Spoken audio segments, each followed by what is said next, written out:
Sen köyde oturmuyor musun sen? Aradık babasını aradık geliyor Evet. yolda. Hadiye bak.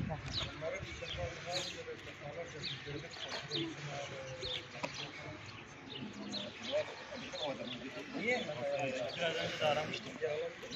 Sabahleyin geldim 5 tane öğrenci. Bu çocuklar bacağına bayram. Ne çıkartıyorsun sen peki? Çıkartayım mı? He ben de. Ya bunun? Pazar bir şey yok inşallah. Kalmadım. Evet, boş öğrenciler sınıflarına geçiyorlar. Evet, çocuklar sınıflarınıza geçiyorsunuz. Hadi. Hadi bakalım. Sınıfınıza buraya geçin. Ahmet. Senin sınıfın mı? Yusuf, sınıfa. Benim öğrencim. Ne öğrendin? Değil, ben. Hadi, sınıflarınıza.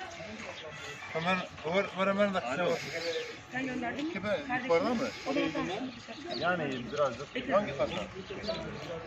Biraz etkisi olur.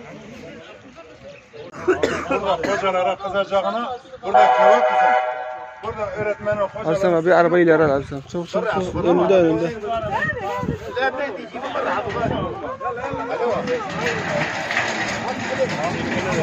هو تمشي حوالي يدور غايده يدور يبل في الرميد يعاطف يعطون بلاسي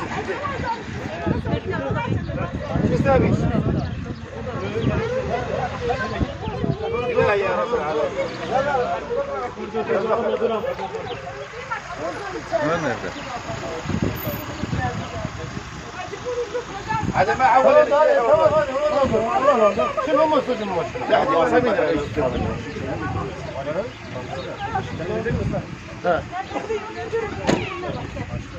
En kötüsü bu. Ya kızım sen de geç. Sen ne yapıyorsun? Şu tarafa gelsin. Ahmet nerede? Geçin mesela. Tamam gel. Sen gel. Hadi sen iyisin ha. Böyle bakmıyor. Çekme anlasın hiç çekme diyor. Çekme. Kapıya kadar getireyim. Ne diyorsun abla?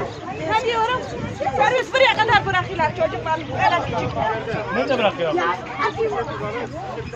Bizim suçumuz. Burada bir bekçi bıraksın. Abla burada dinlenmemiş.